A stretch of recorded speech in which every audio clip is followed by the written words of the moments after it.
नमस्कार, मैं हूं आपका दोस्त और होस्ट सुनील और आप देख रहे हैं the bombard.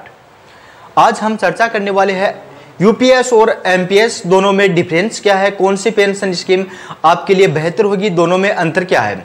National pension system NPS को साल 2004 में अटल बिहारी वाजपेयी सरकार लाई थी। इसे 2009 में प्राइवेट सेक्टर के कर्मचारियों के लिए खोल दिया गया था। इसका मकसद पुरानी पेंशन योजना ओपीएस की जगह लेना था, जो सरकारी खजाने पर भारी बोझ डाल रही थी। सरकारी कर्मचारियों ने शुरू में ही विरोध किया जा रहा था, वहीं वजह से सरकार अब यूनिफाइड पेंशन स्कीम लाई है।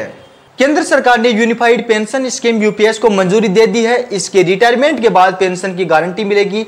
सरकारी कर्मचारी लंबे समय तक नेशनल पेंशन सिस्टम एनपीएस को वापस लेने और पुरानी पेंशन सिस्टम को बहाल करने की मांग कर रही है। सरकार ने पुरानी पेंशन योजना और एनपीएस को मिक्स करके यूनिफाइड पेंशन स्कीम बनाई गई है। आइए दोस्तों जानते हैं यूनिफाइड पेंशन सिस्टम एनपीएस और यूपीएस में अंतर क्या है। यूनिफाइड पेंशन स्कीम क्या है। Unified pension scheme UPS PM Narendra Modi की अगुवाई वाली सरकार की नई पहल है। यह काफी हद तक ओल्ड पेंशन स्कीम है।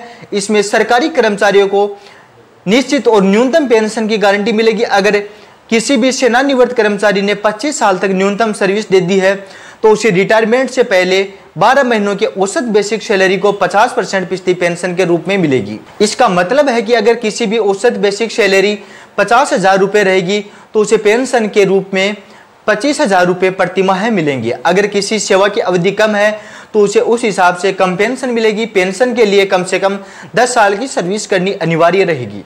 नेशनल पेंशन सिस्टम एनपीएस को साल 2024 में अटल बिहारी वाजपेयी की सरकार में लाई थी। इसे 2009 में प्राइवेट सेक्टर के कर्मचारियों के लिए भी खोल दिया गया था। इसका मकसद पुरानी पेंशन योजना ओपीएस की जगह लेना था, जो सरकारी खजाने पर भारी बोझ डाल रही थी। सरकारी कर्मचारियों ने शुरू से ही विरोध किया था, जो अब तक जारी था। एनपीएस के तहत कर्मचारियों से भी पेंशन के लिए कंट्रीब्यूशन लिया जाने लगा। साथ ही रिटायरमेंट के बाद कर्मचारी 60% रकम निकाल सकते थे, जबकि बाकी 40% उन्हें पेंशन मिलती थी। इसमें समय को लेकर कुछ बंदिशें हैं। यूपीएस और एनपीएस के बीच अंतर। यूपीएस के तहत केंद्रीय कर्मचारियों को निश्चित पेंशन मिलेगी। यह उनकी रिटायरमेंट से पहले 12 महीनों के औसत बेसिक सैलरी का आधा होगी। वही एनपीएस की पेंशन की रकम बाजार के रिटर्न पर निर्भर होती है, जिससे उसमें उतार चढ़ाव होता रहता है।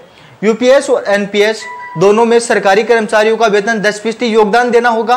हालांकि सरकार आपका योगदान बढ़ाएगी, वह एनपीएस में 14% कंट्रीब्यूट करती है, जबकि यूपीएस में 18.5% करेगी।